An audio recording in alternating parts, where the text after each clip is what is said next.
Kita lanjut ke Mas Arief tadi, temuan apa saja Mas yang ada di lapangan tadi sempat terputus? Apakah itu memang bukti yang krusial yang nantinya bisa mengubah keadaan, Mas Arief?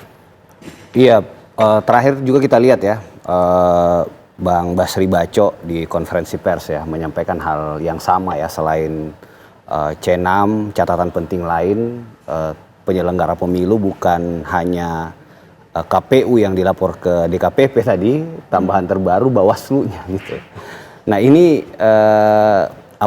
memang menjadi problem utama ya kalau lihat kacamata dari teman-teman dari kami ini, bahwa ya penyelenggara ini adalah pilar yang sangat penting gitu bagi kesuksesan pemilu ini gitu. Dan dengan apa yang kami temukan ya tadi kan bahasanya tidak profesional gitu ya, kemudian di bawah standar. Nah hal-hal inilah yang poinnya adalah nanti semua kesimpulan-kesimpulan ini akan kami jadikan sebagai bahan untuk menggugat di Mahkamah Konstitusi gitu jika dibutuhkan. Nah sehingga tentu ya walaupun proses rekapitulasinya berjalan ya, tentu kami terus berupaya juga untuk bisa mengambil atau menjalankan ya hak-hak kami secara demokratis gitu ya, dengan tadi ruangnya di Mahkamah Konstitusi. Prof. Buhan, ini menanggapi bahwa salah satu poin yang tadi juga telah disebutkan oleh Mas Arief adalah dengan adanya dugaan azas profesionalitas yang kurang dalam pilkada ini. Tanggapannya? Ya, itu satu statement normatif yang perlu diturunkan lagi secara lebih empirik dan clear kalau misalnya mau dibawa ke MK. Karena bagaimanapun MK ini punya aturan main untuk pembuktian secara hukum ya. Karena hukum itu harus terang cahaya, dan itu yang membuat siapapun yang melakukan uji materi itu harus mempersiapkan secara kuat bukti dan evidennya supaya meyakinkan hakim MK. Ya, jadi tadi kurang profesional, tidak memenuhi standar, itu harus jelas ukurannya apa, buktinya apa. Misalnya kasus seperti TPS Pinang Ranti itu berapa banyak, dan kalau misalnya ada 19 suara misalnya, kalau dimasukkan semua ke Ridho misalnya, apakah bisa mengubah kemenangan dari Pramono Rano Karno, itu semua hitungannya jelas ya. Kalau misalnya ditanya syarat mengajukan ke MK, sebenarnya sudah terpenuhi, karena syarat mengajukan ke MK adalah selisih antara selisih yang dipersoalkan itu maksimal 2%. Ini kan 50,07%. Artinya sangat tipis, sangat mungkin untuk dibawa ke MK. Jangankan yang selisih maksimal 2%, yang di atas 2% pun bisa dibawa ke MK. Cuma PR sekali lagi buat tim Ridho adalah bukti yang meyakinkan tadi.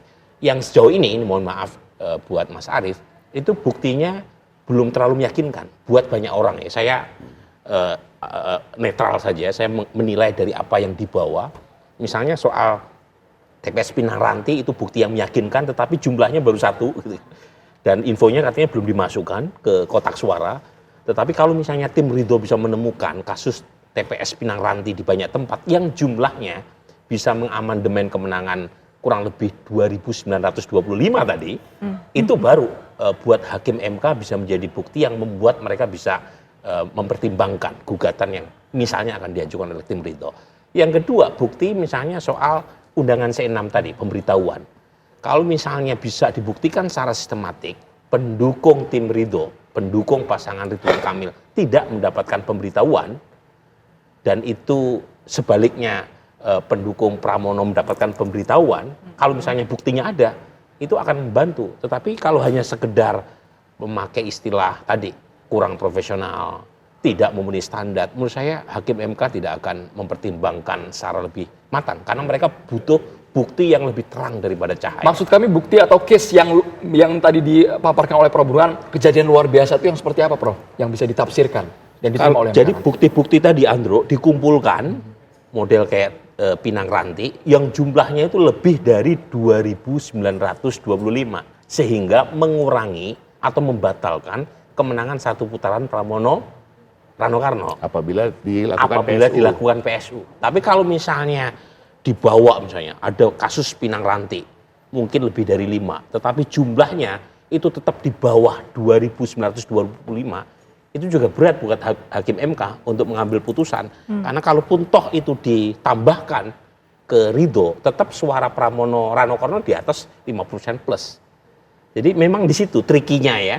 Karena saya bukan ahli hukum, tetapi sering diminta oleh beberapa pihak menjadi saksi ahli di MK, itu penjelasan saintifik sekalipun kalau tidak ada bukti yang lebih terang daripada cahaya, mereka tolak.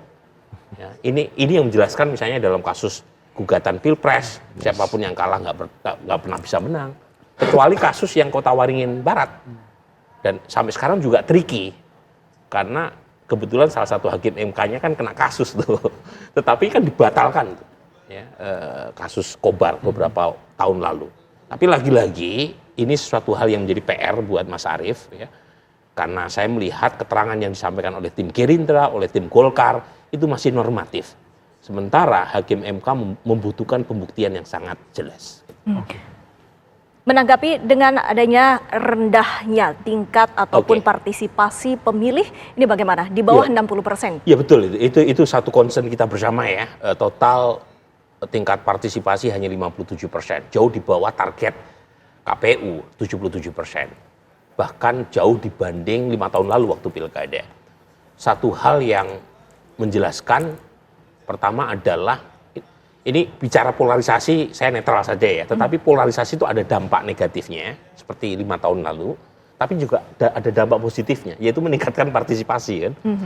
Tetapi saat yang sama, kalau kita lihat 3 paslon yang muncul, itu hanya Ridwan Kamil yang ada di top 3 menurut survei. Top 2 tidak dapat tiket. Pertama adalah Anies Baswedan, tidak dapat tiket. Kemudian yang kedua adalah Ahok, tidak dapat tiket. Ridwan Kamil yang dapat tiket itu pun di survei pra pemilu hanya 17% suaranya ya. Jadi artinya ada semacam disilusi di kalangan pendukung Anies, dan itu kita temukan dalam suara tidak sah yang jauh di atas standar global. Biasanya suara tidak sah itu akibat ketidaktahuan terhadap prosedur, itu kisarannya 2-4%. Sekarang di DKI 7,7%. Dan itu saya temukan di lingkungan saya, banyak yang nyoblos pendukung Anies, 3-tiganya jadi coblos. Dan itu membuat suara tidak sah tinggi. Lagi-lagi yang datang tidak serta-merta menggunakan hak pilihnya, mereka menggunakan sebagai mekanisme protes terhadap para partai politik, yang termasuk PD Perjuangan, dan semua partai yang memberikan pilihan di luar dari selera pemilih. Yang kedua, juga membuat mereka jadi malas untuk datang. Apalagi ada election fatigue gitu loh. Kemarin Februari ada pemilu di mana-mana, serentak, pileg dan pilpres, tiba-tiba ada pemilu lagi. Jadi mungkin untuk agenda perbaikan ke depan, soal election timing ini perlu diperbaiki supaya tidak terlalu dekat ya, antara pilpres, pileg, dan pilkada. Oke, kita ke Bang Ciko, bukan hanya mempersoalkan tadi surat pemberitahuan C6, kemudian temuan dugaan kecurangan, tapi juga kabarnya upaya hukum serius dari timnya Ridho akan melaporkan Bawaslu juga, Bang. Ya, nggak masalah, itu tadi saya sampaikan. Kita ini kan dalam pesta demokrasi ini ada aturan, ada juga hal-hal yang terkait dengan tadi ruang-ruang yang diberikan bagi paslon atau pihak manapun yang menganggap tidak puas dengan hasil pemilu dan memiliki bukti-bukti lah katakan. Nah, tetapi kan ini kita tunggu saja apakah betul. Ini kan sampai hari ini masih dalam tataran press conference ya, karena memang belum ada penetapan di provinsi ini. Mungkin setelah ini Bung Arief dan kawan-kawan bisa berpikir ulang. Mungkin kita kan nggak tahu ya kan perubahan hati, siapa yang bisa bolak-balikin hati ya kan.